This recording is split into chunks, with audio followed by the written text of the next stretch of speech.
non-profit organization based in the United States that comprises of Liberians and non-Liberians. Nearly the composition, we have doctors, we have nurses, and we have biomedical engineers.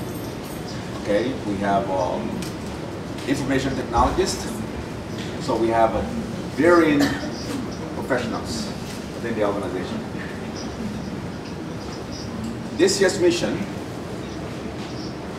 will focus on 3 main areas. One, we'll be doing general medicine by setting up mobile clinics in the various communities, and we plan to be in 4 counties: Monserrado, Magidi, Bassa, Bon, and possibly Lofa County, depending on the schedule and logistics. So, during that time, we expect to serve more than 5,000 Liberians.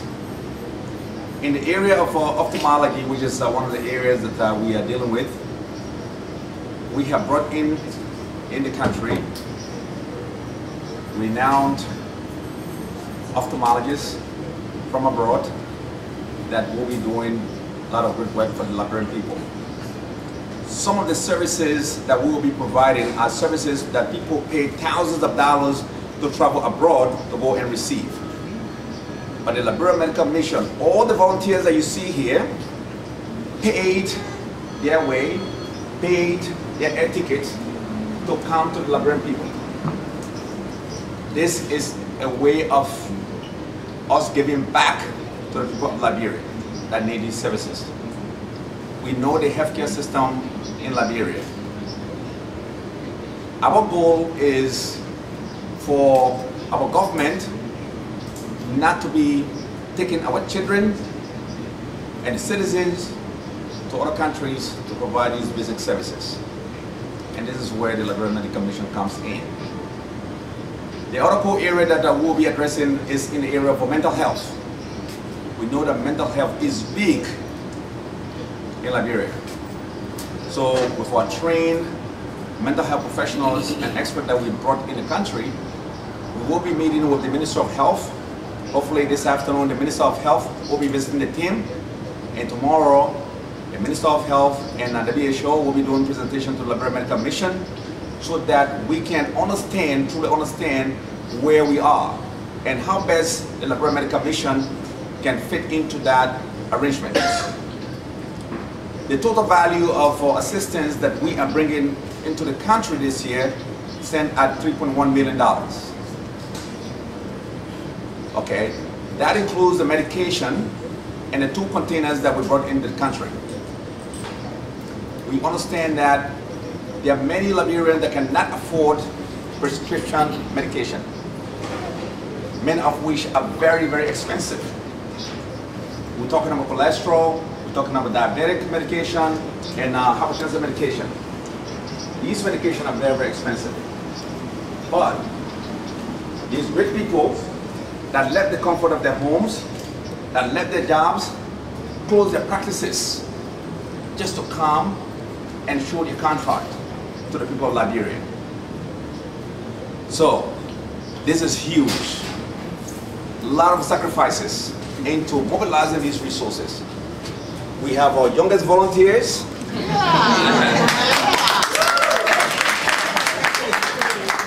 Some volunteers said, well, you can't leave us behind. We all have to go and serve the country. So, thank you. Thank you for coming to Liberia to serve us. So, and now we have another volunteer back there. They are twins. Okay, those are the youngest volunteers. And it will go into the record that the youngest volunteer to leave United States to come and volunteer at Liberia Medical Mission and to serve the people of Liberia.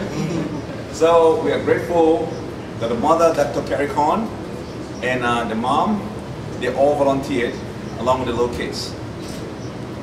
That's a huge risk, taking the entire family to come to Liberia. We're very grateful. And in response to the President's call for Liberians abroad to bring in their expertise. This is why the Liberian Medical Mission, even though we have been doing it, but we're very grateful to the President and the people of Liberia for welcoming us, because without them, we wouldn't have been here. I want to also take this time to make special reference to special people. We have a sister here, Sister Clara McIntosh. I can explain to you what a great job this wonderful lady has done since I got here. She would not sleep until she found out what if I'm doing okay. She will make calls, even if it's at 1 o'clock, she got to hear from me. Are you okay? Are you okay? This is McIntosh.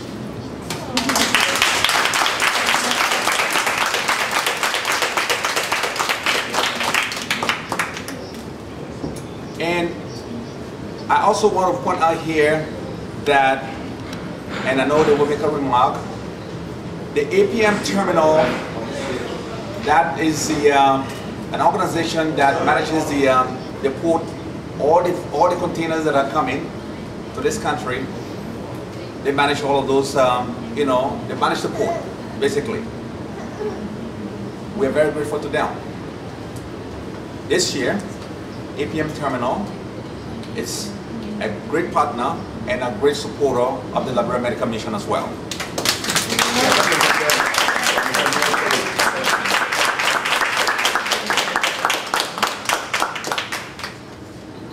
There are other individuals that have been working behind the scene. We have our local coordinating committee chair, Honorable Sekou Kole, who's here. And we're also grateful to some of our sisters that are not here, Sherry Fasasi, a business lady that have been working around, and Yvonne Boyd, okay? We're also grateful to the Ministry of Health for the call, and to the WHO for their support, and also to the chairman of the Health Committee, Honorable Sir Joseph, for all his efforts too. At least for coordinating things on the ground. We're very grateful to all of them and all the Liberian people. Again, we are here. We're going to start our functions on Monday. Monday the 26th. We're telling all the Liberian people, we will be here for 2 weeks. We want you to take advantage of these services, these amazing services, these wonderful doctors, okay, that we have brought to this country. We will be doing 50 surgeries free of charge. Those are going to be receiving zero to them. We pay our way to come and give those services to them. And during that period as well, our ophthalmologists and optometrists will be checking people's eyes to make sure that you're okay. And if you're having any problem, they will tell you. We also brought some reading glasses that will be distributed as well. All of these services are free to the Liberian people. Okay? And apart from that, we'll be doing some assessment. Okay? Need assessment. So that by the next time we're here, there are other requests. Another important thing I want to stress here also, we brought a biomedical engineer to look after those equipment that are JFK that have now become dust stickers. All right? People donated equipment at JFK and other hospitals. We do not have a biomedical engineer in the country to look after these equipment. So we have a veteran biomedical engineer that came, that we working around with JFK and other institutions to see what happened to the substance, if they can assemble them and repair them for them free of charge. Normally, this will cost the government $50,000 to $80,000 for bringing an engineer to work on something. But we, the Liberian Medical Mission, we say we're going to do that for the government free of charge as a way of giving back to the country. What we're telling the Liberian people is that, We do not need money from you. All we need, those people that we are serving, those individuals that cannot afford, it's only their prayers that we need from them. Because the more you serve, the more you give, the more you get in reward from God. So this is why we are here. We are your guest. You can stop by and say hello. Come and see Dr. Korn. And by the way, just a point of information. Dr. Kerry Korn and Dr. Vinograd from Children's Hospital of Philadelphia, they were doing a great job by investigating. They were doing the research. Many of you have heard about children eating, drinking soda, and they are dying from it. The ladies, one of the ladies that actually took upon themselves to travel all the way from America to come and do that investigation, what is causing it, and come out with that going to publish those something, is here today. Okay, and that's Dr. Kerry Korn.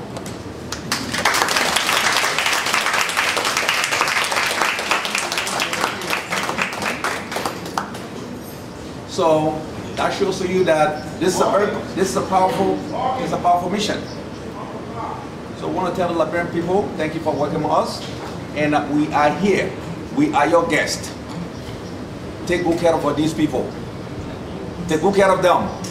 All right. If you want your guests to come back, what do? Take care of them. Okay. I want to say thank you to the president and thank you to the Liberian people for peaceful election, and that's what we have been praying for as well. On that note, I'll stop here so far. If you have any question and there any comment from any of my doctors regarding the services, then they'll be making one or two comments. Thank you. Before we get to the doctor, you talk about 15 different surgeries you are going to be operating. Can you list at least 5 of these surgeries? Now, 50 eye surgeries. That's cataract surgeries. And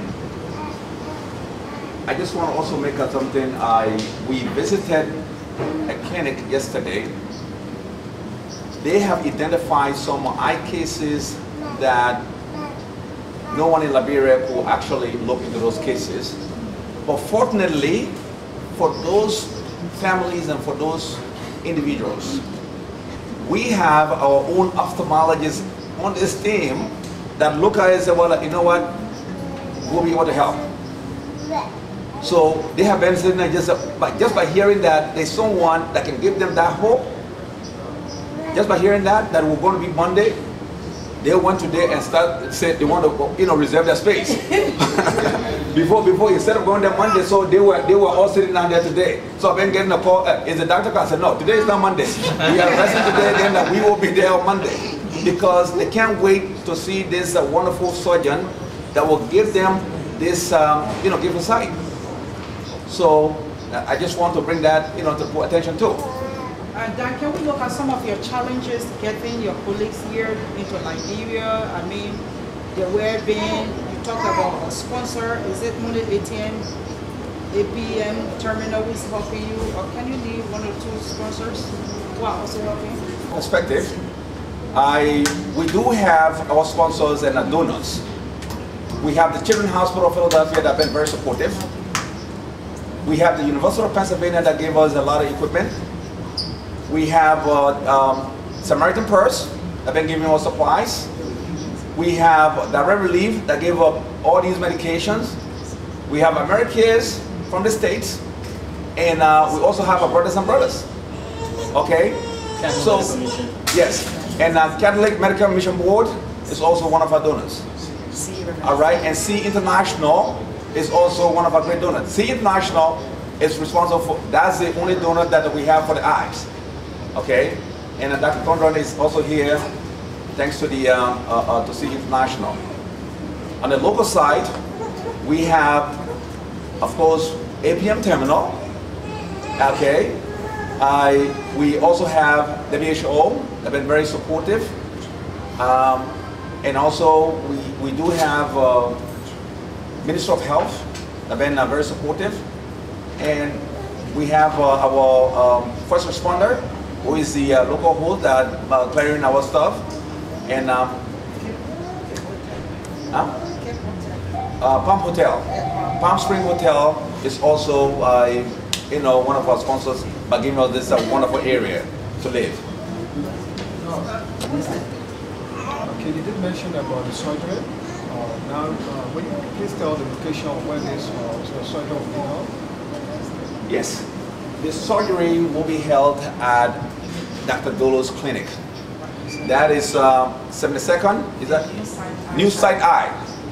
Okay, New Site I. New Site I. Okay. New Site I Center. Okay, New Site I Center is where we're going to be doing the surgery. Okay, but for the screening and all of this stuff, there will be announcement for the pre-screening. The pre-screening will be on Monday and Tuesday. I think LBS, there will be announcement for today and tomorrow, so that people will be pre-screened there too, and while our doctor is there. But for other eye screening, Dr. Major and other team will be in the various communities where we will be.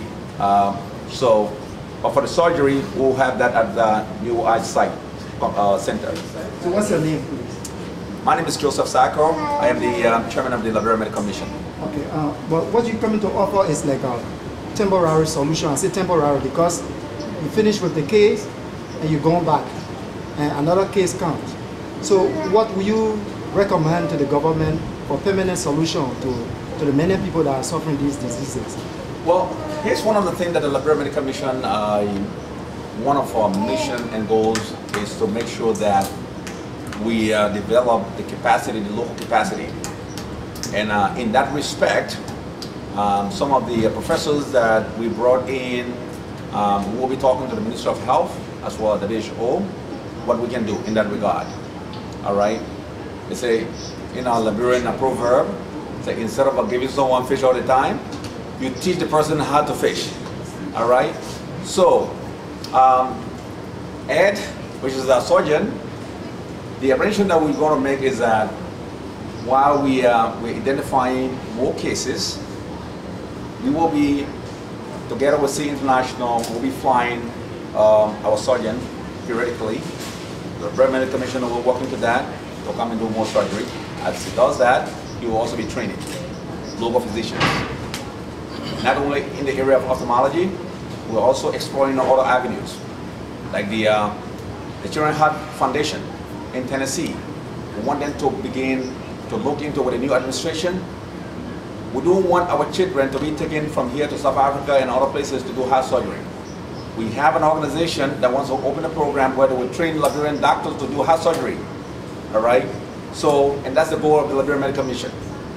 We will identify those resources abroad and bring them in the country. All right? So, and those are some of the discussions we want to have with the government. What can we do to help the government move forward? How to help the country move forward?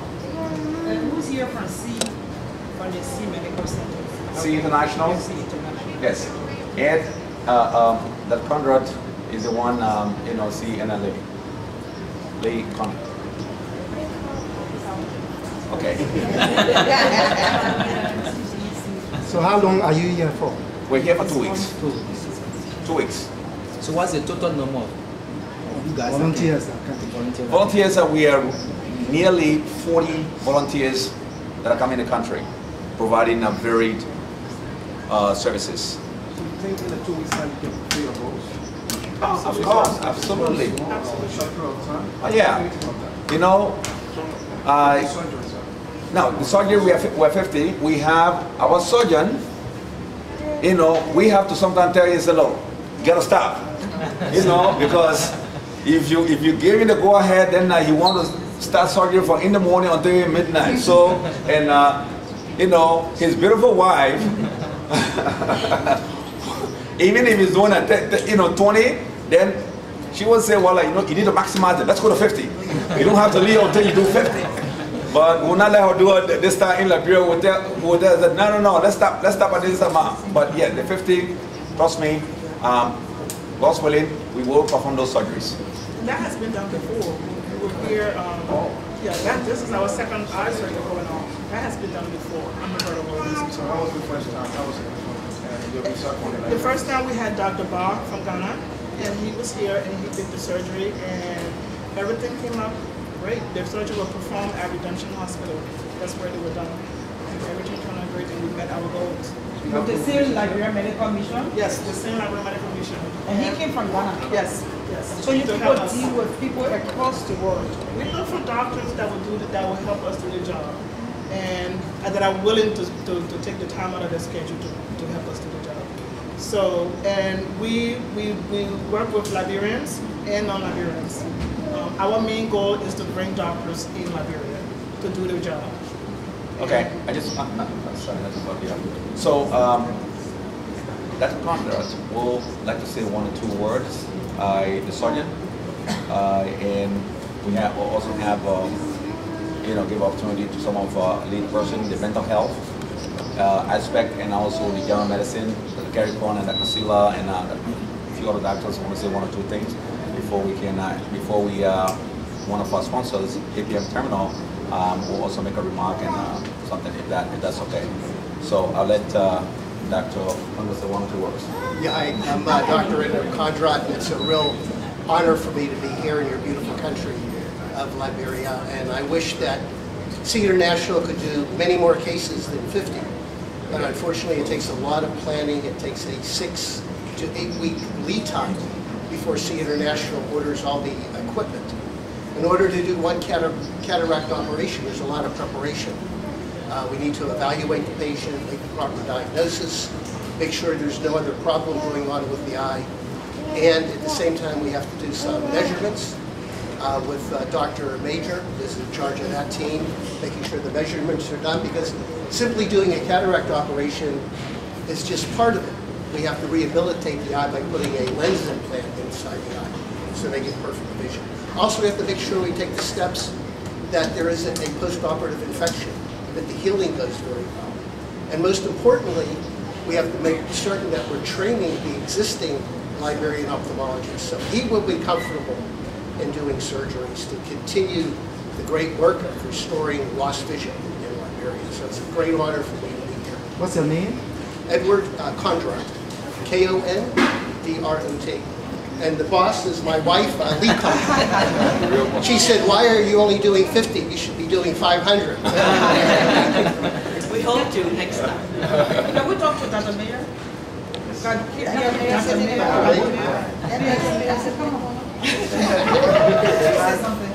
We say something. Well, I mean, to piggyback on what Dr. Condra has already said, we're going to be having mobile clinics across the country, or across the city. Right? We're going to hopefully, in addition to the cataract surgery, if we can do some pterygium surgeries. You all have noticed the growth on people's eyes. We're going to be evaluating glaucoma as well. So there will be a lot of ancillary support in addition to the cataract surgeries. So we just hope people will be present and help us do what we came to do in an efficient manner. I believe the last time we were here, we saw over 8,000 patients in the 2 weeks that we were here. So this time we have a larger group, all hands on deck, and we're prepared to do the work. So excuse me, what's your assessment and impression about the present medical team, doctors, nurses in Liberia? We have not. So part of the thing that we have been doing is that to kind of compare our visiting nurses and our doctors with the local ones. All right, I'm speaking to a TNMA to at least bring some of the nurses, and we are also speaking to some of the doctors, local doctors at least to volunteer. I think I just was speaking to Dr. Coleman and other individuals to see whether we can have some local doctors so that they can exchange knowledge.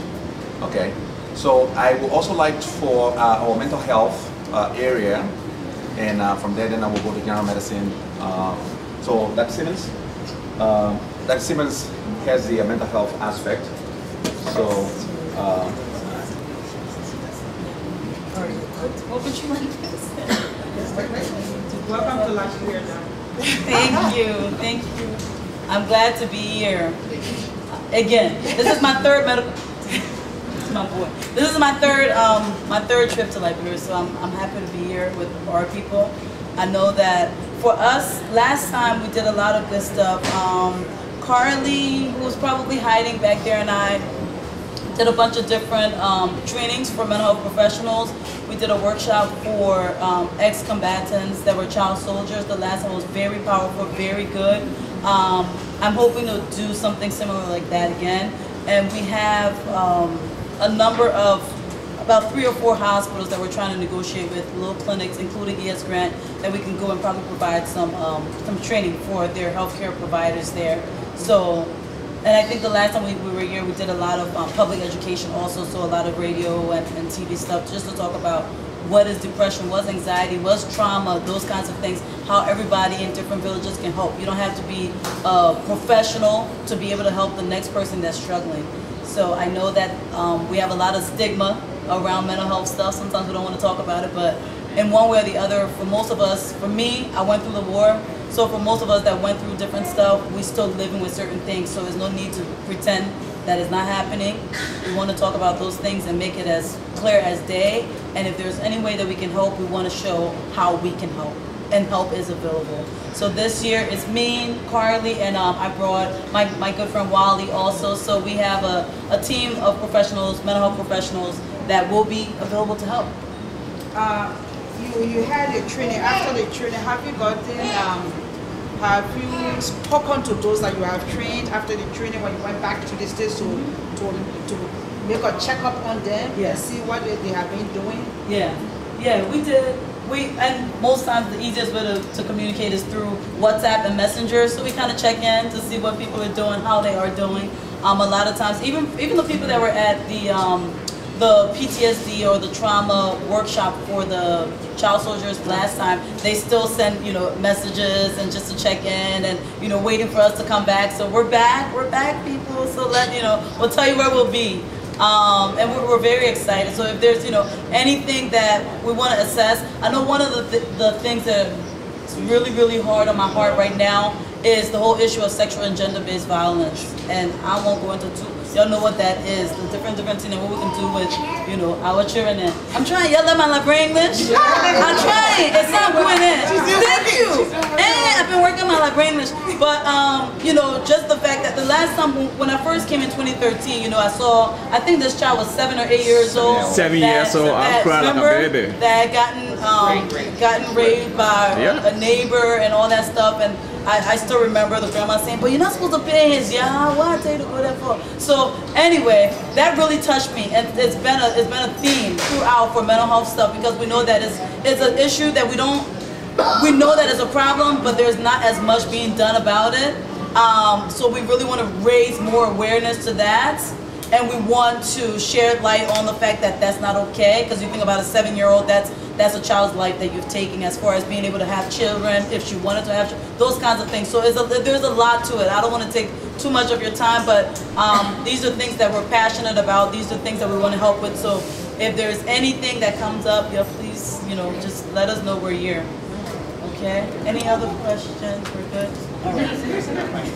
We have our APM. All right.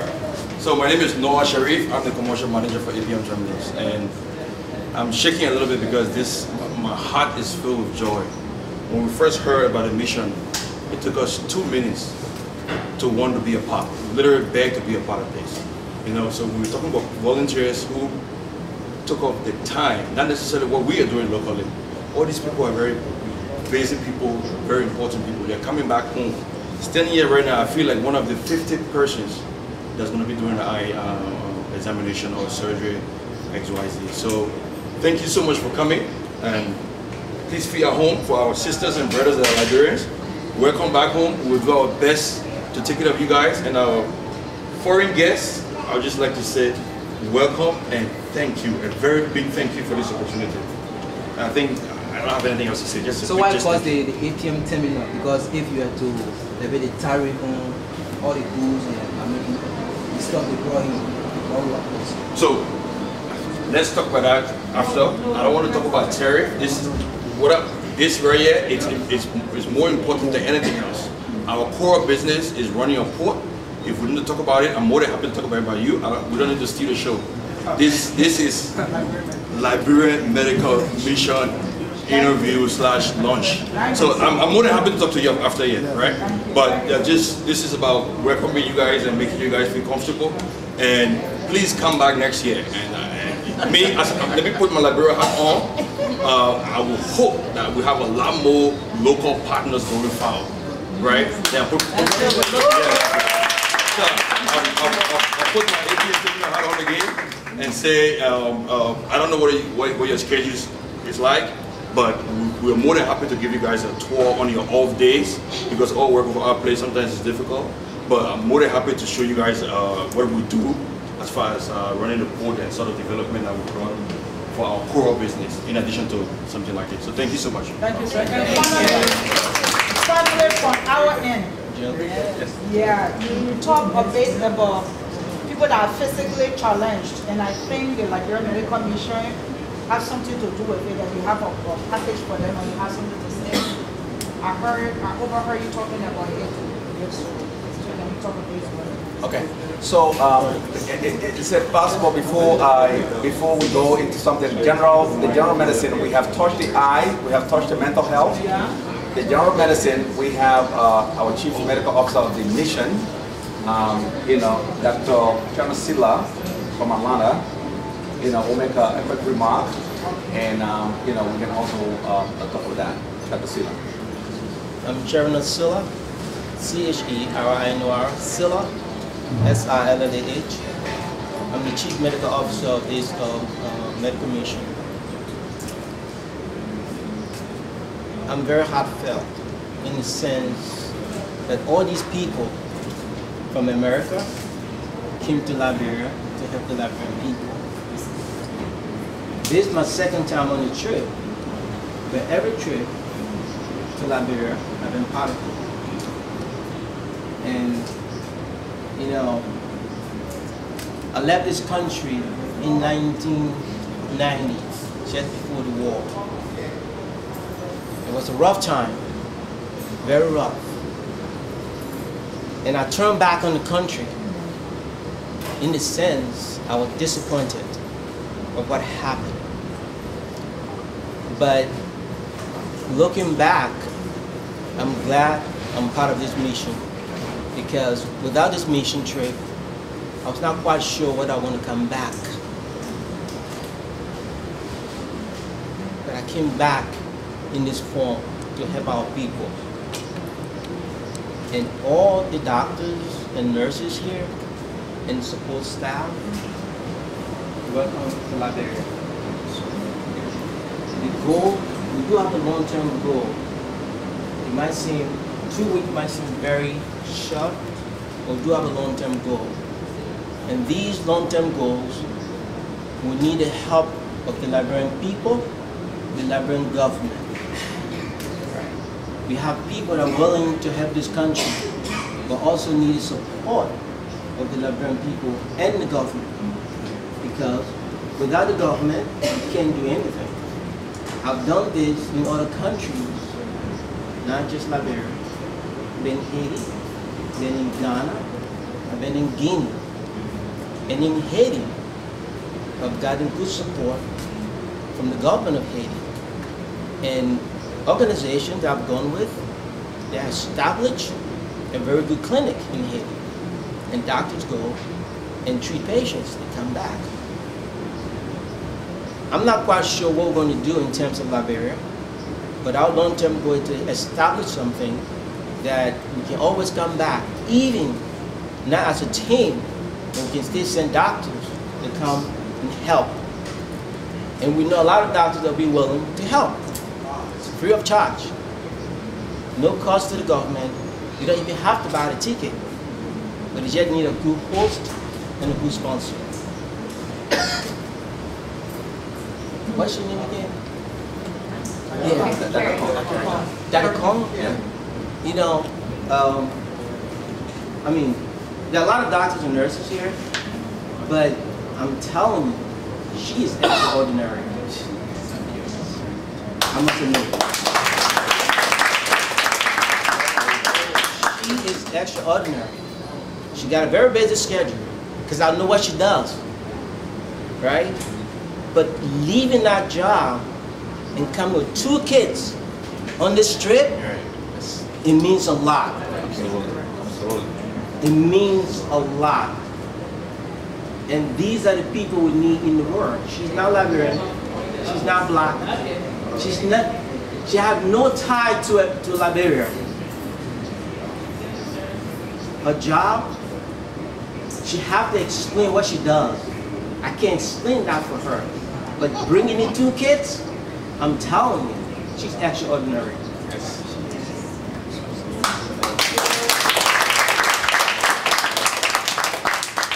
You know, to be brief, you know, it's a pleasure coming to Liberia and helping the Liberian people. And, you know, Joe and everybody else has been very, very great in making things very easy for us. Thanks. You talk about support from the government. What support are you speaking about specifically? You know, if someone wants to come to your country, you make it easy for them. Make it easy? You make it easy. I'm telling you. Went to Ghana, we take things to Ghana. I'm not from Ghana. But we never had an issue with bringing anything into the country. Nothing. Because the supplies we bring, give it to us. Our intent is to give it free. You understand? So it should be free to bring it into the country to give it to the people that deserve it. So did you have any problem bringing it in? Really not, you know, that part of that aspect of the mission trip, I'm not part of it. I'm just telling you that future trips, whatever we plan to do for the country to make it facilitate things to make it easy for us. We don't need any, you know, financial, you know, we just need a support. That's what I meant. Yeah. Yes, okay. Let's go back to the front. Yes, and a project in Liberia as well. Welcome to Liberia. Thank you so much. I'm so happy to be back, and I'm so happy to have brought my family. I always feel so incredibly welcome here, and I'm also so proud to represent the Liberian Medical Mission on our trip this time. I'm a pediatric doctor. I do pediatric emergencies, and I'm also a specialist in global health. I've been working in Africa for the last 15 years. And we've worked clinically in Liberia hand in hand with doctors from JFK Hospital doing research, as Joe has said, on caustic ingestion in young kids. And in coming here, I've been so moved by the Liberian people that I felt like we need to do more. So as a doctor, we're going to go and work in the mobile clinics and treat your children and your brothers, your sisters, your aunts, your uncles, your mother and your father. And you'll come and we'll give you free care, and it'll be good care. And we will also ask the doctors here and the nurses here, how can we make the health system better? Because we're here to support the Liberian health system and make it stronger. And if they need education, we will bring the education. And if they need the hands-on training, we're going to teach them, and we're going to work together. In this place, you have so many smart doctors, nurses, students, and your children who you can send to school, and they can make a very strong health system. And that's what we're here to support, and we're going to find out how we can help with that. So thank you. How did you get in touch with the group? How did you get in touch with this group? I work at the Children's Hospital of Philadelphia, and I work with the Global Health Center, and I was fortunate enough to work with Joe.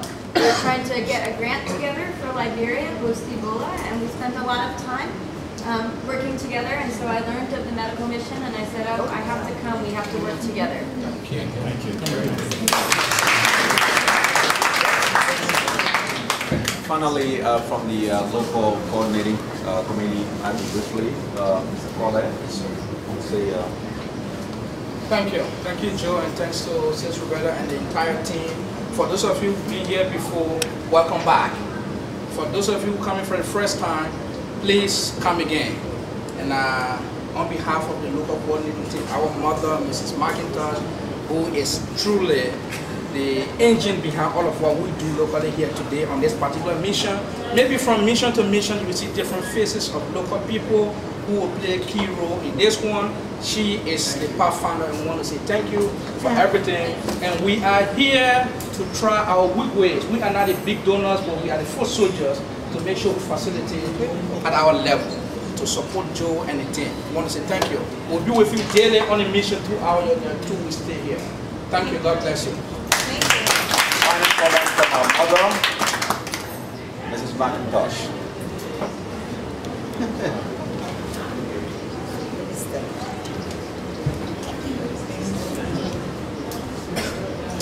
I don't even know where to start from, but I have to start from somewhere. You can see your face. Yeah, I mean, they're ugly face of mine, but that's okay. I'd like to say thank you to people that left their homes and decided to come. That's it, Africa. That's okay. And then let's step down and say Liberia. No. I'm going where I feel like crying. Because they know what it is. I've ran a hospital here for 10 years, Cedar Clinic, Medical Clinic. And when we talk about illness in Liberia, and we talk about people who can afford and people who cannot afford, it's something that is, you cannot imagine who will walk to your clinic almost at the point of death and cannot afford aspirin, but and for you, I lived in the States before and I know the good functions that we have. And leaving it, come here to us. Words are inadequate to say thank you. There's no way that we can ever pay you people. All we have to say, thank you. We will do our little that we can do to make sure that you keep coming back. It might not be much to some of us. What we can afford. Then Joe said, I'll call him all our best times. It's because of this young man, leaving his family, leaving everything, to come here, take his time. To me, calling him, trying to find what happened, what can I do, is insignificant compared to what he is doing. What you guys, you girls, my dear friends, what you are doing. What I have to say, thank you. You're welcome.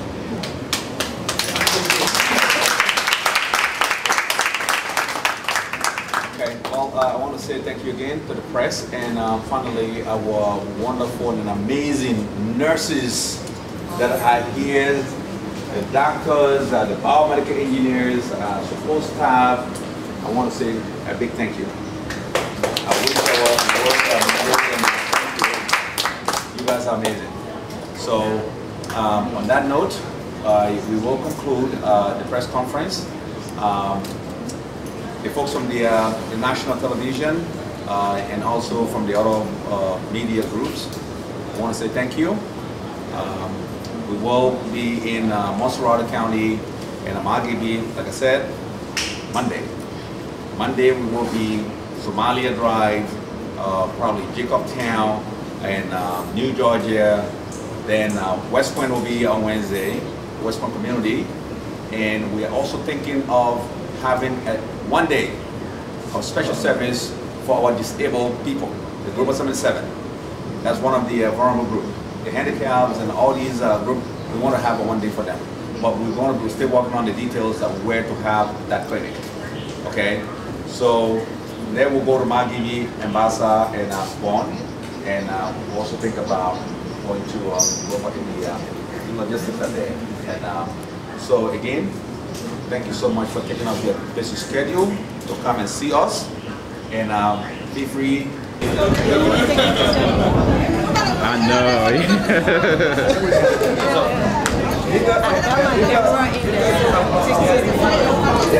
Okay.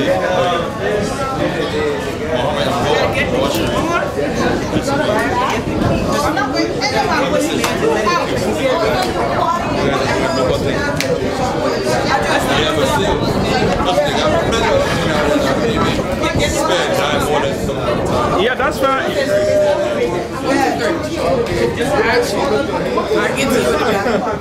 want to get the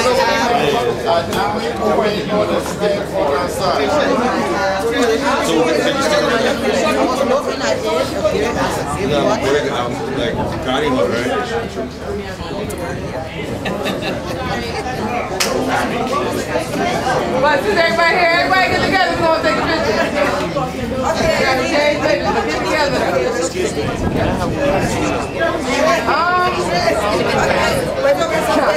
Give me one.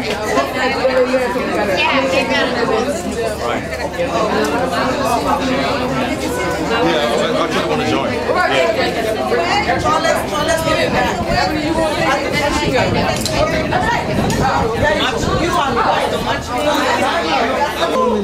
One more. Yes. 1, 2, 3. Cheese. One more.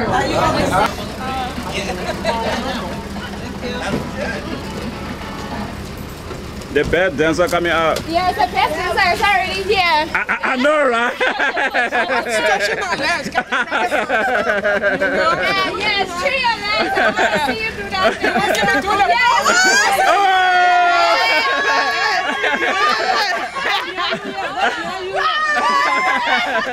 I'm wasting tonight.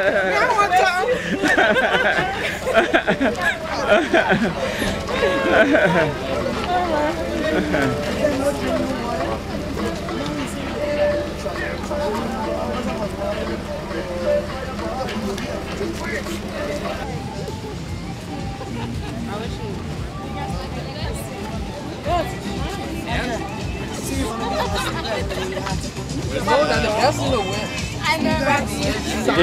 Where's our best? Let's see your feet.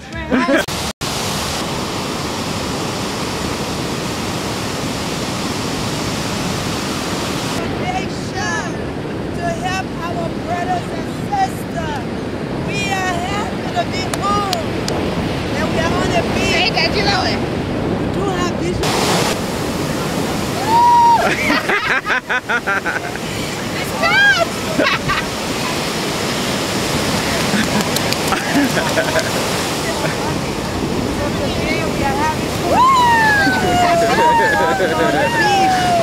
I don't want to get my pants wet.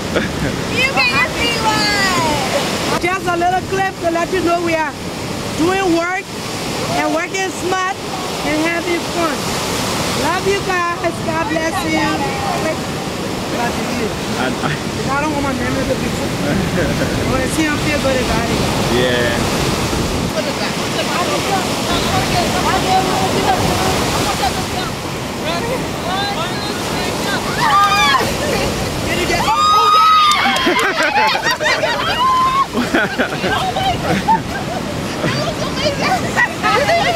I gotta jump.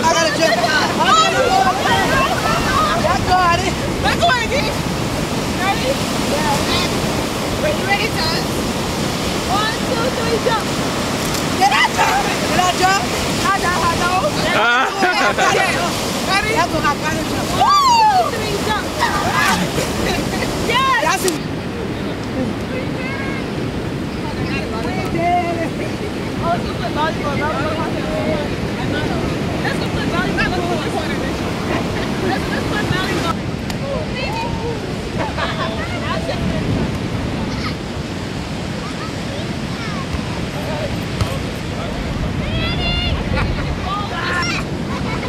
In the school, do it the best you can. I tell you, that's the only way that we're going to progress and kind to each other. Next time. So that's my message.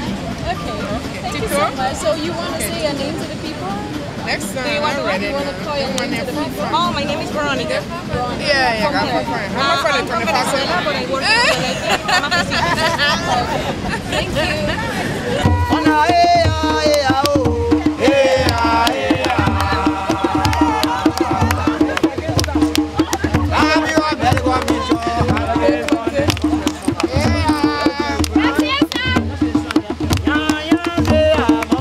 Ah!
Yeah, they enjoy it. Turn it down. Hiya, Sharif. He got money, right?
be a good thing to do. It's all about to come together for peace, for togetherness. Bible says, if you want to go quickly, go alone. If you want to go far, go together. So yes, if we young people or youth come together. Yeah, I'll go right ahead quickly, Daniel. Yeah, I listened to the sermon and that's an advice to the youth, not just for Oh, really? Watch the video. Where you from? You see those videos, you won't believe it. Oh my God. They were trans Liberia medical missions the whole time. Oh wow, that's awesome. Brother Sako, where were you? I was looking for you. By the time when they were ready to go, we heard that you guys are on your way back. I left you talking. But anyway. Because she's a great woman, very, down to earth. Okay, means a lot of, means well for the country. So she has come because she heard of the mission. She decided to come and say hello. And she's hoping that the next mission will have, will be fully in charge and things will be much more different. So, Dr. Dallas, presenting to you the Liberia Commission came from the States. I team of professionals of varying background. We have ophthalmologists, we have mental health, and our amazing nurses and support staff. Now, some of the folks I have gone in town to speak to family members, and there are other people doing sightseeing and relaxing and stuff like that. So, here's the team. I would like to welcome you all to Liberia. If this is your first visit, I hope it's pleasant, and I hope the hospitality of the people will make you want to come back. And those of you that are returning, I know that you had a good time, that's why you have come back. Let me just say that because of the transition of the last minister and the new government, so the message didn't get across well in receiving you all. But I hope by the time you come back again, we'll be fully in gear and we'll be able to receive you, because Liberia needs your help, and we hope that we can work together as a team to make Liberia better. Like my motto is, healthy people are wealthy people, and we want Liberia to be wealthy and healthy. So I will thank you all, and I hope your stay here is fantastic, and the work that you will do will be a blessing to our people. And I know that God has laid on your hearts to come. So that's why you have volunteered your time and your money and your love for Liberia. I'm sure that's why you are here. So I hope to see you all on your journey throughout the trip, and that we can meet again before you leave. So again, I would like to welcome you, and I say thank you for coming. Thank you.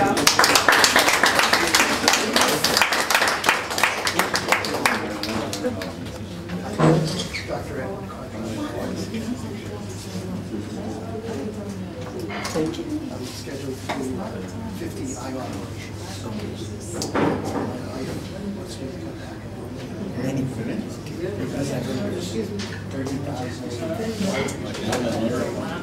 Yes, so, well, guys, thank you so much, and I hope you enjoyed your dinner. Go and have some rest, and go out there around the pool and get some fresh air, okay? And have fun, okay? Have a good evening. I want to close one. Thank you so much, sir. Thanks a lot. So there's 10 ridges and 25 gauge boots. Yeah. The importance of the just your gloves. This should be easy.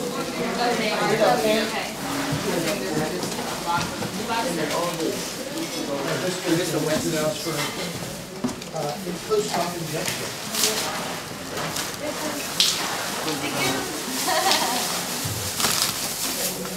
Do you have any more of these? These flat mats? Down there. That's all? Yeah. We asked, because what we asked the cleaning lady, you got to send it out. 10 cc you added, but you had. But I think we're.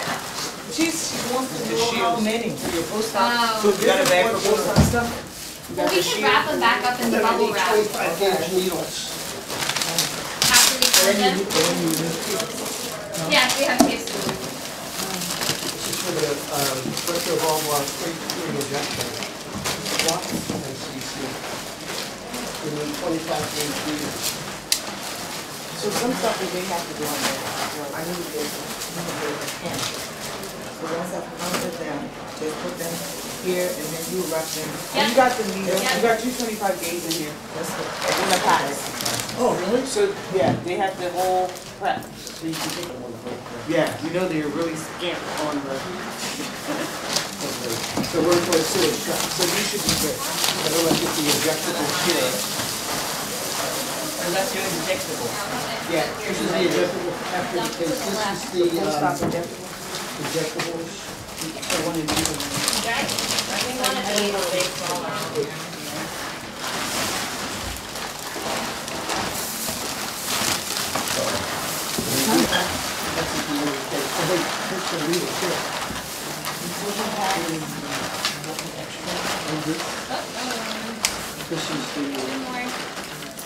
Oh, wait, we got some here. That's pilocarpine. Yeah, pilocarpine. I still didn't see any cycling jar.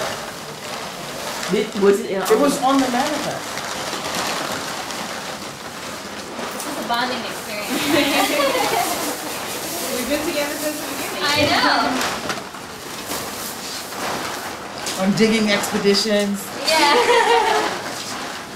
There's really nothing like getting closer to someone than like 110-degree heat. Yeah. Long bus rides. Long plane rides. And baby.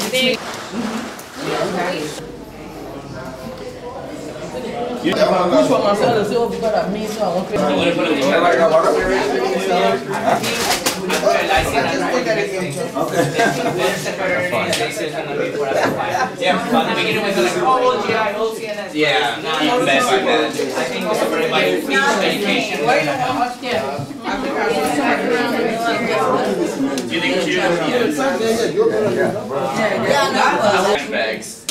Maybe not the insets, but everything else probably. Yeah. So there shouldn't be any other cream. One thing that we need to hold back. No, right? I saw some. About 3.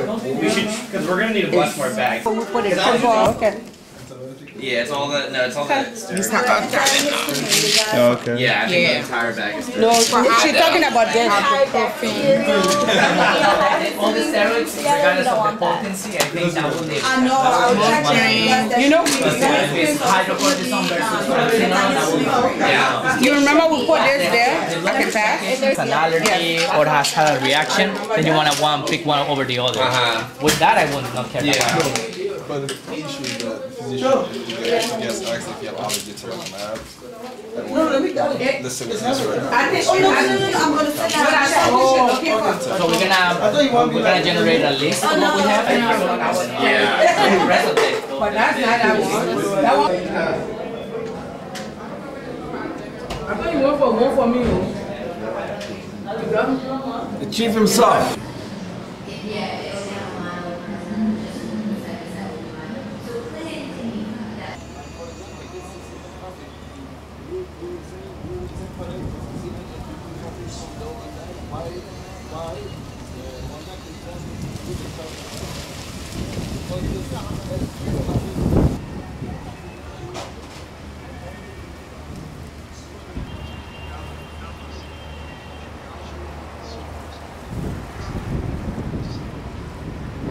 We started another strategy called Precautionary Observation Center. What we did then is that if we realize that there may be a case, a probable case from this group, we took all of them in to an area where we have complete control over them. We can monitor them whenever we want to, so that they cannot have the means of living. And based on that, we then planning to go to zero. We had this case that shocked the entire world. It was a 44-year-old female. And so what happened then? From everything we did, and all of the literatures have proven that Ebola, after 50 plus days, you are okay. After 21 days you survive, and after a couple of days, everything is out of your system. You can move forward.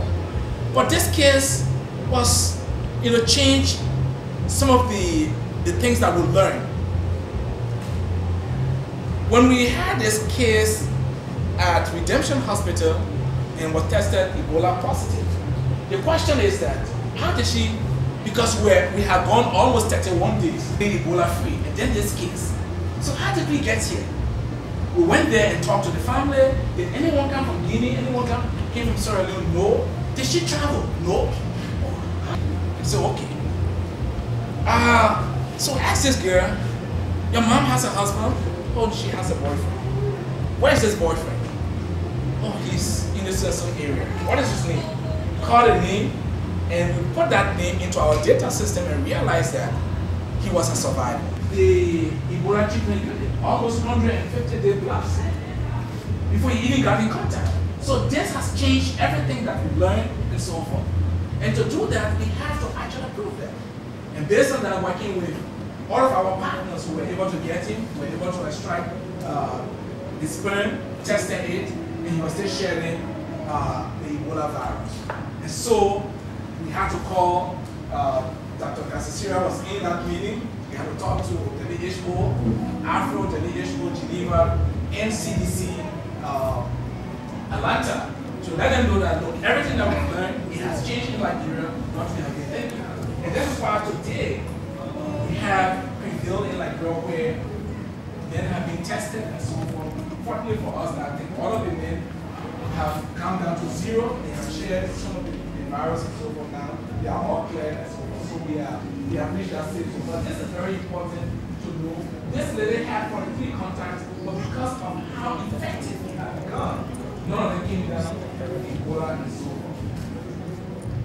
So, what are some of the strategies we use? Dead body management.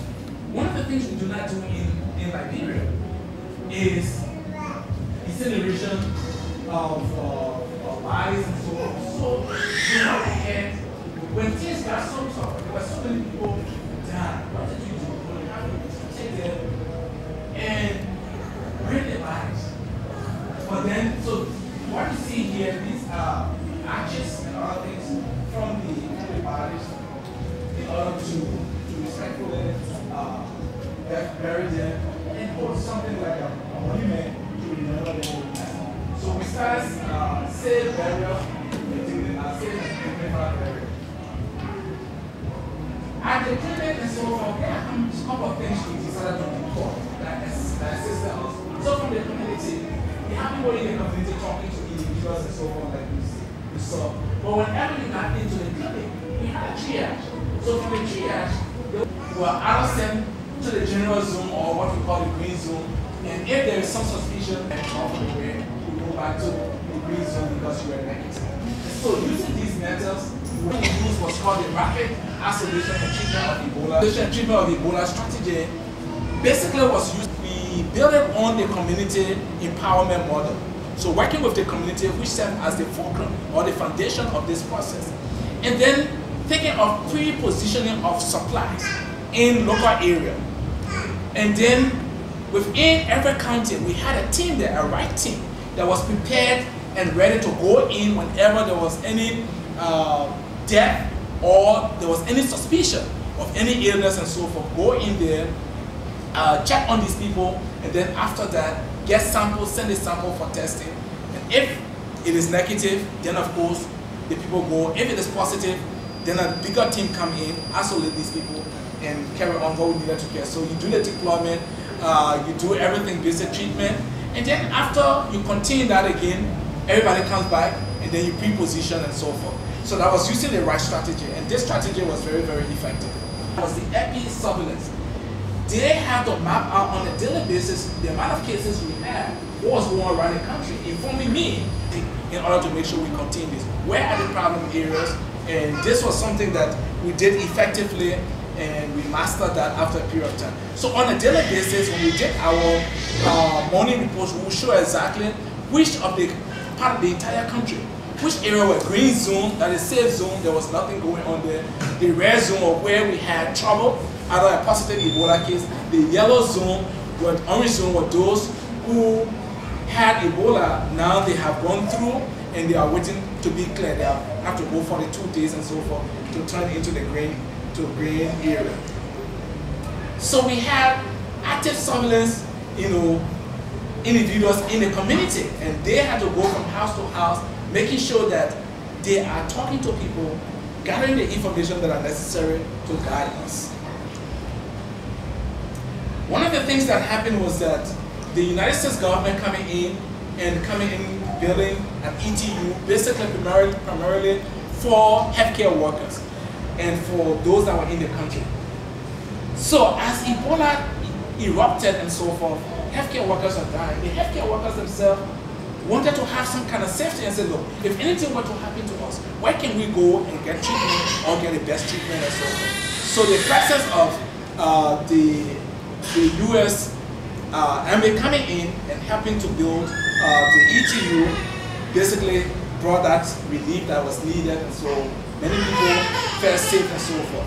Another thing that changed the course was how quickly we could diagnose whether a person is positive or negative. And today, that is something that we have mastered. So within 8 to 24 hours, if there is a suspected case, we should be able to get a diagnosis and see whether it's Ebola we are dealing with, or it is meningitis or whatever. It is yellow fever, it is Lassa fever, and so forth. So the capacity that we've built over a period of time is yielding positive fruits. Now, all of these things did not happen, all of the successes based on all of these things here. So these are a lot of things that we've done, but the key was these dollars, You cannot do anything without supplies being purchased, without the money and so forth. So this did a very good job in making sure that working cooperatively with our partners, we were able to change the situation. Getting to zero, we had to use different kind of methodology in order to get to zero. We had to do cross-border checking and other things. We put in some system along the borders, because after Liberia became Ebola-free, we still have Sierra Leone and Guinea still fighting Ebola. But through the system that we put at the border, we were able to go through without being reinfected. So that is an overview of what we did during Ebola. But what are some of the lessons learned, and what have we done as a ministry, as a country? So we decided working with our partner, most especially our most technical partner, WHO, we came up with an investment plan. That investment plan is from 2015 to 2021. And the investment plan is Liberia. So, what has happened then? If you see here, just to tell you that from 1990 upward, all of the health indicators in Liberia was just completely out of order. And have made a significant progress in making sure that at least. So what was it all about? Restoring the gains lost during the EVD crisis, optimizing the delivery of quality services towards universal coverage. So Liberia is part of what WHO is moving towards, that is universal health coverage. And so we decided to build that in the process so as to do that. Reducing risk due to epidemics and health threats. So universal access to safe and quality services, a robust health emergency risk management system that takes into consideration prevention, preparedness, surveillance, and an alert system, an enabling environment, and restoring trust in the health authorities. One of the situations is that as you build your healthcare system cannot work independently without taking into consideration the people for which the system is being built. So the trust, the link between the people, the system that you are building is the trust. One of the things I tell people is that ignorance does not equate to, illiteracy does not equate to ignorance. The key is trust. As long as people trust you, it doesn't matter how illiterate they are, they will listen to you and follow you. If they do not trust you, then it becomes a problem.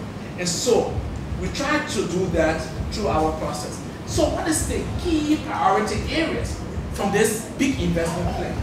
So we have fit for purpose, productive, motivated health workforce. Remember, prior to Ebola, there were about 3 demotivated, so that was strike. And because of that, it became difficult for them to fight. You cannot send your military in the battlefront when they are demotivated. So we decided to take that as one of our priorities, re-engineering the health infrastructure. Our health system was very vulnerable, where if someone is ill, they come directly and mix with the general public. We did not have a system of triaging and so forth, so we had to re-engineer the healthcare system to do that. And strengthening our epidemic and preparedness response. We did not have the capacity of building a strong surveillance team, case management and all of these things to make sure if anything were to happen, how can we quickly isolate whatever it is, test it for quick diagnosis, and then begin to start treatment. So based on all those, we also have management and capacity building, sustainable community engagement, enhanced quality service delivery, leadership, and so forth, good governance, efficiency in health financing system. We can do that with all that and comprehensive information research and so forth. So all of these things, we had to do that. What is the costing that this is? Prior to the investment, we had in 2010, from 2011 to 2021, we had a national health plan. Under the national health plan, working with the WHO system framework, we came up with 7 pillars that we need to monitor, 19 of them, and the estimated cost for this was 1.2 billion. And that the vision was healthy population. So we thought that investing 1.2 billion from 2011 to 2021, we would have had a healthy population. Few changes we had to make. So using the same framework, but this time instead of being 7, we had 9 investment areas and now 34 performance indicators. But there was a change in the estimated cost. So now it's 1.7 billion. The estimate for best case scenario 1.6, and then moderate 1 billion plus in order for us to get a healthy population in Liberia. So these are some of the indicators that we measured and so forth. So how can this whole thing goes on? To do that, just want to give you a brief of the Ministry of Health. So the Ministry of Health basically is there to design policy and so forth that controls the country. So at the head here is the Minister of Health, and you have the Deputy Minister of Health and Chief Medical Officer. That's the capacity that I serve. You have the Deputy for Administration. You have the Deputy for Planning and Research. Now we had a Deputy for Public Health Emergency and so forth. This unit now has been absorbed by the National Public Health Institute, so we do not have this any longer. So under this area, you have various assistant ministers in order to do that. So how does it operate? We have 15 counties. From the 15 counties, we have 15 health officers, so we have 15 health teams. And each of the team is headed by a county health director, who is a medical doctor. You have other members on the team. We have district health officers. Then from the district level, now we have moved on to the community level, where now we have community health assistants that work in the various communities that report through the district health surveillance system, the district health committee, and then to the county, and then it comes to the national level. So, what are some of the things we've done so far post-Ebola? So post-Ebola, there are a couple of things through funding from other agencies, World Bank, WHO, and so forth. There are a couple of things we have done. So, personally, we have built about 24 permanent triages in 15 of our major hospitals, and now have centers. We are presently, there's a hospital that will be built. The procurement process is going on. That is the New Redemption Hospital. It's a $14 million project. We have constructed, in the process now, completing the construction of 82 staff housing. Remember, the health workers were not motivated. So in the hard-to-reach area, what we decided is building some housing unit for the health workers, so as they stay and work, they can comfortably live in the area. We have now completed one isolation unit. The other one is nearing completion. That is the one at Telewaya Hospital, the one at Phoebe Hospital. They just started the foundation. So we have 3 isolation units. Through the German government, we also have another isolation unit in the southeastern part of Liberia in River G County that can take 12 persons, and each person is in their own place and so forth. So these are permanent triages that we could use for anything, even tuberculosis, multi-drug resistant tuberculosis, cholera, whatever infectious diseases there is, we can isolate, safely isolate these people. We have built a lot of wash facility, 9 at various health facility, and then the National Diagnostic Center that we are preparing to build and so forth. Through the same process, we brought in a lot of equipment into the country, X-ray machines, 16 of them, incubators, endoscopy, colposcopy, and many other things, vaccine refrigerator, chemistry analyzer, and so forth, for quick diagnosis. So those equipment are in country, they have even been deployed at various facilities and so forth. Now, most of them have not been installed because in the process of doing that, we did not think of some of the electrical problems and so forth. So we're now going to begin to look at them from based on case-to-case basis, redo the electrical work there. So just to give you an idea of some of the health structures in Liberia. So these are basically we have three tiers of health system. So we have primary healthcare system, we have the secondary healthcare system, which is like hospitals, and then the tertiary. We have 2 major tertiary hospitals in the country: Jackson Airport Hospital in Tapeta and JFK in Monrovia. So here, this is one of our primary clinics. Here, this is a hospital. This is the Raleigh-Town Hospital in Grand Creek County. This is the J.J. Dawson Hospital in Harper City, Liberia. So these are structures that are there at Liberia. This is the Jackson Airport Hospital where we had a patient on ventilator and so forth. You can do that at Jackson Airport. That's a clinic in order to save life. So this is the picture of Jackson Airport Hospital from area view. These are housing units for staff in Liberia. In 2014, the first crematory was done, and this was the patient that was done, and she had an aneurysm right here. So this was done. Also, transurethral resection of the prostate was also done at Capital Hospital in 2014. That's the procedure is done again by a team that came from the United States and Canada. So, this is a new outpatient department that's been constructed at the Jackson Airport Hospital in Tapeta. So as a matter of fact, this is the building here, attached to the main building. So looking from here, this building is situated right here, and it's connected to this building. And so, there's so much that is going on. I talked about the New Redemption Hospital. This is an area view of what it's going to look like after it's been built. Personally, the procurement process is going on. This is the fencing, and there are some, this is the generator house, just the hospital that will be built. So, I talked about some of the housing units. This was a triage, and this has been replaced by this. So these are some of the triages we find around the country today. And so these are some of the equipment being installed at various facilities around the country. Now, they didn't stop there. We also, you cannot build a capacity if you do not think about the medical school. Personally, the medical school has a major problem with the dormitory. The FedEx campus where within the next year, you will see this building where medical students will be. This is going to house about 96 of the medical students. And this is a new classroom that is also will be constructed very soon. There was a daily briefing almost every other day. This is the former president, Madam Ellen Johnson, so we're sitting here where she sits, and this presentation I made to her, factoring what is going on in the country. And to conclude, I want to say thank you for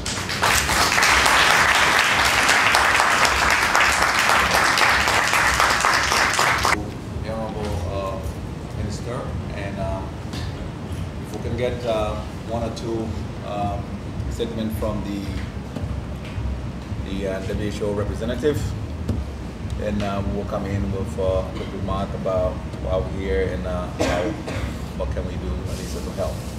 Thank you. Good evening, dear friends and colleagues. It is a few months ago that I learned about the Liberia Medical Mission from the Honorable Minister and from correspondences that I had with him, to meet you all today and to really express on behalf of the World Health Organization our appreciation to you all for your generosity, for your giving your time, your expertise to come and support this program that the Minister has just shared with us of improving health care for people here in Liberia.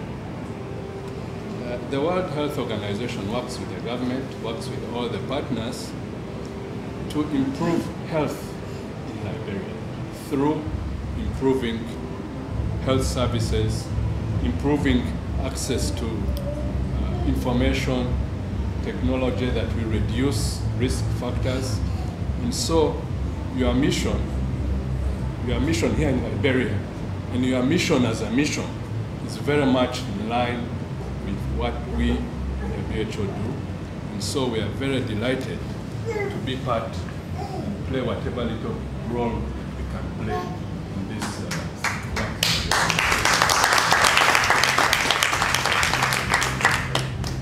So our interest and our greatest strength is in knowledge and technical support to countries.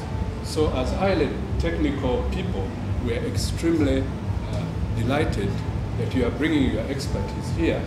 And I personally have discussed with the Minister, I've discussed with Joseph, your technical expertise can still be used through innovative ways that are now available, technology and all this, to support this great work that is happening in this country. So I look forward to engaging with you all. I look forward to learning from you, and I look forward to continue this collaboration. Thank you very much.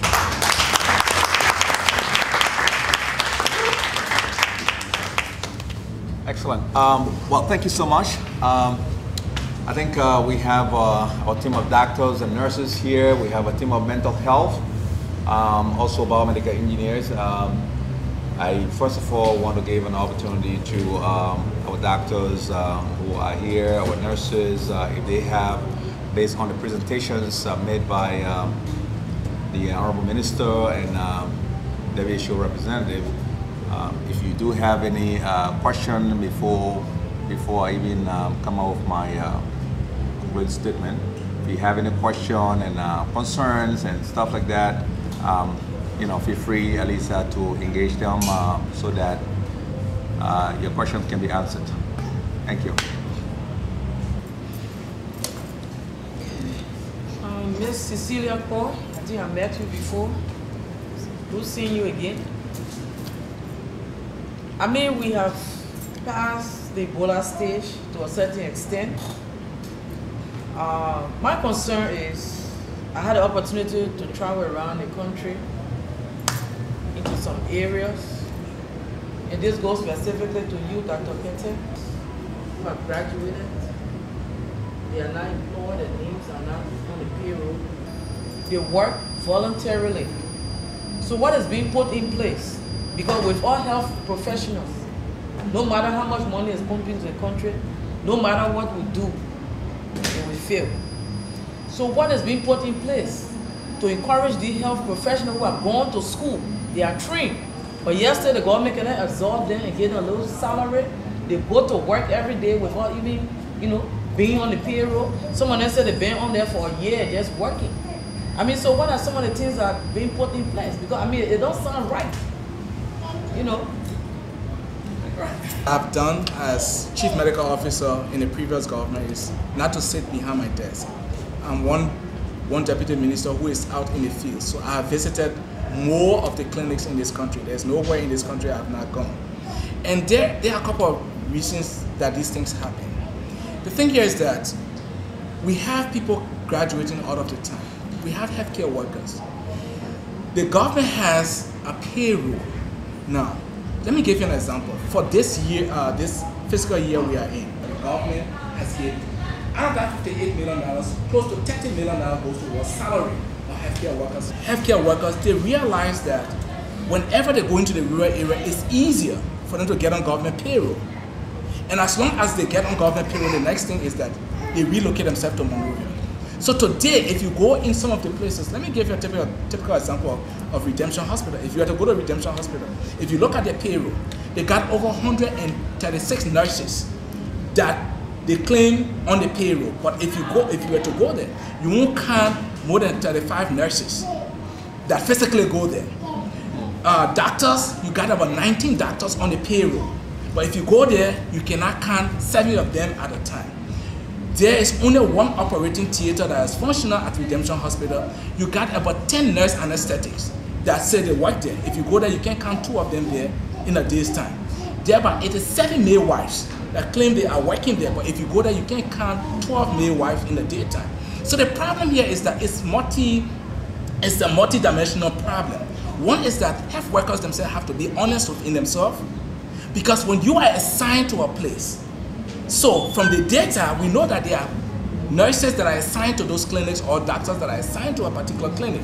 But if you transfer yourself, because now you are on government payroll where the ministry has no control, it comes directly into your account. So if we go through the process to remove you on the payroll, sometimes it takes almost 6 to 9 months. So people stay in Monrovia and begin to do that.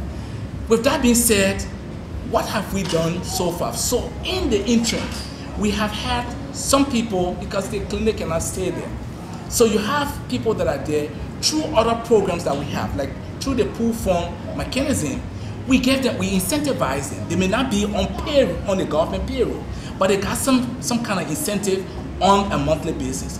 Now, if this cannot continue for a long time, we have to find a solution. We just did an audit of the entire workforce in Liberia. That audit was done by an independent group. Presently, we are analyzing the audit in order to take the necessary action. That action will be those who were assigned to a particular area. If they are not there, we have to remove them from payroll, and those that are working in those areas now can get onto the payroll.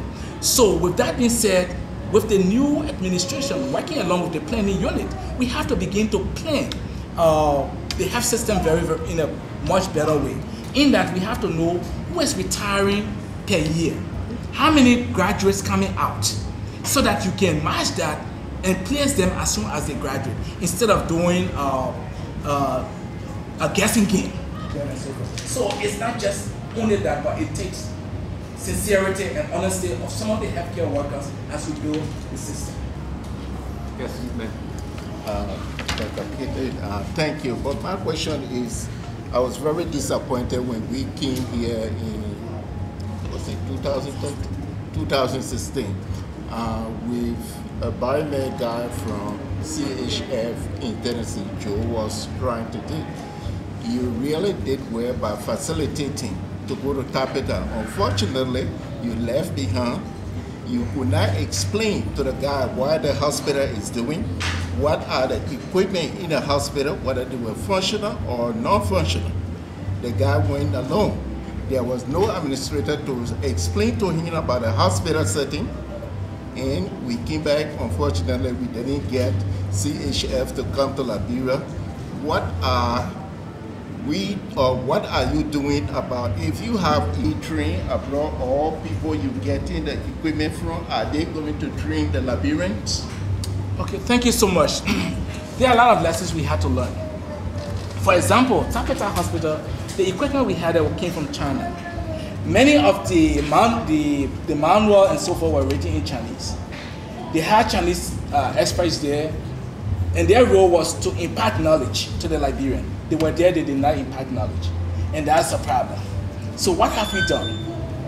As a government, we have trained post-Ebola. We just completed training of 15 young Liberians in Kenya in biomed. Now, 3 of the older ones that were trained were sent to the United States in Texas to get advanced training and so forth. So the present equipment that we are bringing into the country now, at least we have people on ground that will understand how to work and do some work with them in order, because we've learned from the mistakes we've made, the lessons we've learned, and we try as we move forward to build the system to correct those mistakes that have been made.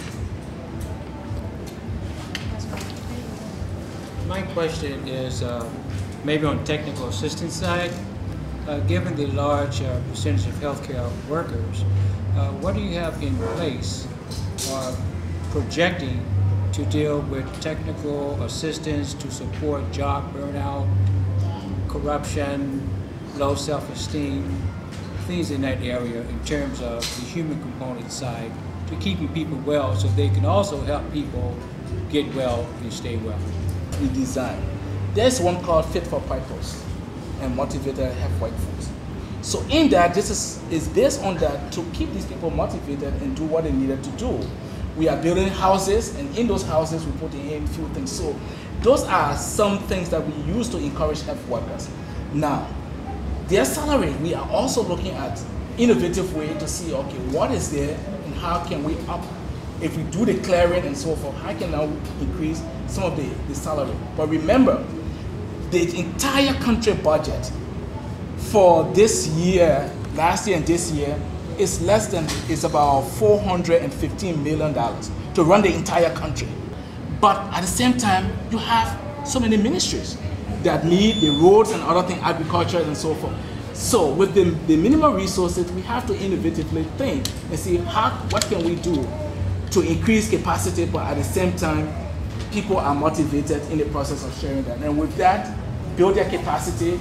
If there are any scholarships exposed, some send them for technical training, build their capacity until we can get to a point where we think as the economy improves, definitely we can improve the well-being of most of the healthcare workers.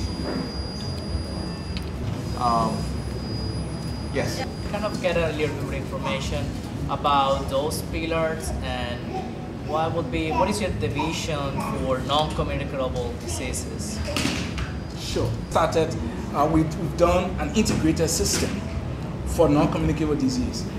During my confirmation hearing, that's one thing as Chief Medical Officer over the past 3 years that we did not, because there's not much funding into non-communicable disease. But one of the things we can do is begin using health promotion to begin to talk about them, and by talking about them, educating people about them, sooner or later they will begin to use the facility. So non-communicable disease has become one of the priority under this new administration, especially as the agenda for this government now is the whole pro, because the non-communicable disease and so forth, you find it more into some of our poor people and so forth. So by educating them, that will give them the knowledge to go to the clinic and get checked, and based on that, we can begin to, but it's a priority now. I'm doing My very name is good. Dr. Johnson. It was a very, I like it a whole lot, but I would like to know the plans you have for somebody like me who was trained here, and how we can at least do some services here also. No question, advice.